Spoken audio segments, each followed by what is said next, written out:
ഒരു സാധനം വെച്ചുകൊടുത്ത് കാണത്തില്ല. അയ്യോ പാമ്പ്, അയ്യോ ദേ, അയ്യേ എലി. എന്തോന്ന് ആ 2020 വെള്ളപ്പൊക്കത്തിനങ്ങോട്ട് കയറി ഇരുന്നാണ് വയല് പോലും. സെർച്ച് ആയ സെർച്ച് ആയോ എന്നാ? എടോ രാവിലെ തൊട്ട് സെർച്ച് ചെയ്തോണ്ടിരിക്കുക, ഇതുവരെ കിട്ടിയിട്ടില്ല. അതല്ല സാർ, ചായ കൊണ്ടുവന്ന ആള്. അതിനിടയ്ക്ക് ചായ. എടോ പോയടോ. പോയി. അതിപ്പോ എല്ലാരും അറിഞ്ഞല്ലോ സാറേ. എന്ത്? ഇപ്പൊ ആരാ അറിയാനുള്ളത്? എന്തെന്ന്? സാറിന്റെ ഭാര്യ മറ്റേ ഡ്രൈവറോട് ഒളിച്ചോടി പോയ കേസല്ലേ? അതെല്ലാരും അറിഞ്ഞത്. ഒന്നും കുഴപ്പമില്ലെന്നേ. ആർക്കും കുഴപ്പമില്ലെന്ന്? എടോ എനിക്ക് ഒരു കുഴപ്പമില്ല. എന്റെ ഭാര്യ ഡ്രൈവറോട് ഒളിച്ചോടി പോയെങ്കിലേ എനിക്ക് സ്വന്തമായിട്ട് ഡ്രൈവ് ചെയ്യാൻ അറിയാം. സാറ് സ്വന്തമായിട്ട് ഡ്രൈവ് ചെയ്യണോണ്ടാണ് ഭാര്യ വേറെ ആളോടെ പോയത്.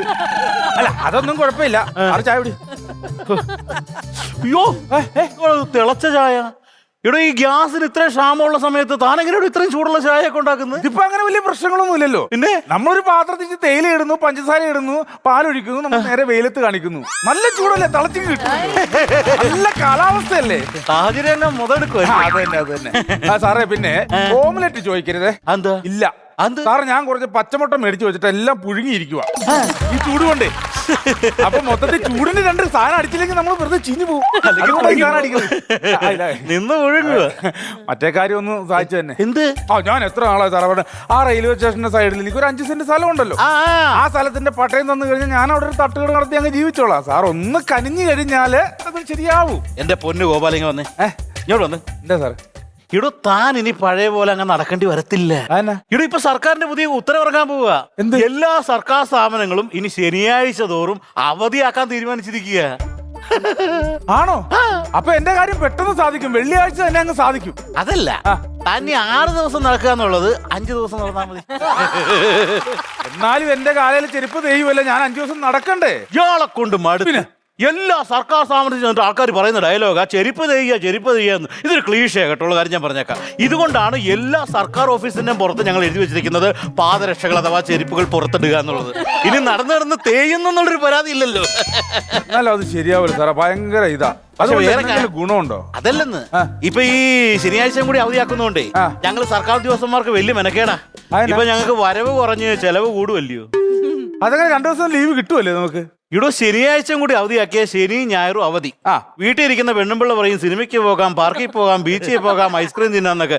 അപ്പൊ ചെലവ് കൂടിയില്ലയോ? അല്ല ചെലവ് കൂടി. അപ്പൊ ഒരു ദിവസം പറയുമ്പോ വരവ് കുറഞ്ഞു എന്ന് പറഞ്ഞ എനിക്ക് മനസ്സിലായില്ല. ഇടോ 6 ദിവസം ഉണ്ടായിരുന്ന പ്രവൃത്തി ദിവസം ഇപ്പൊ 5 ദിവസം ആക്കിയില്ലേ? അപ്പൊ ഈ 6 ദിവസം മേടിച്ചിരുന്ന കൈക്കൂലി ഇപ്പൊ 5 ദിവസം മേടിക്കാൻ പറ്റുള്ളൂ. അങ്ങനെ വരവ് കുറയുമല്ലയോ? അങ്ങനെ മൊത്തത്തിൽ അങ്ങ് ഒതുക്കി അങ്ങ് തീർക്കാന്ന് വെച്ചിട്ട്. സാറേ എന്റെ അവസ്ഥ സാറിന് അറിയാം. ഞാൻ ഈ പകല് മുഴുവൻ ഇവിടെ കിടന്ന് പണിയെടുത്തിട്ട് കിട്ടണ കാശിന് കള്ളും കുടിച്ച്. ഏടാ പൊന്നടാ, ഞാനൊന്ന് പറയട്ടെ സാറേ, ഞാൻ ഈ പകല് മുഴുവൻ ഈ ചായക്കച്ചവടം നടത്തി രാത്രി മറൈൻ ഡ്രൈവിൽ കിടന്ന് ഓട്ടോ ഓടിച്ചിട്ടാണ് ജീവിക്കണം. അപ്പൊ അത്രയ്ക്ക് പോലും എനിക്ക് തികയുന്നില്ല സാറേ എന്റെ ജീവിതത്തിൽ. പകല് ഹോട്ടല്, രാത്രി ഓട്ടോ ഓടിക്കും. അതായത് രാത്രി ഓട്ടോ ഓടിക്കുന്നു, പകല് ഹോട്ടല്. അതെ, ഇത്രയല്ലേ ഉള്ളൂ. സാർ ഹെൽപ്പ് ചെയ്യണം സാർ. അപ്പൊ ഇനി രാത്രി ഓട്ടോ ഓടിച്ച് വിഷമിച്ച് വിശക്കുമ്പോ ആ മറൈൻ ഡ്രൈവിന്റെ അടുത്ത മഴവിൽ പാലത്തിന്റെ സൈഡിൽ കൂടി വരാൻ മറക്കരുത്. അവിടെ ഞാൻ പാനിപ്പൂരി കച്ചവടം നടത്തുന്നുണ്ട്.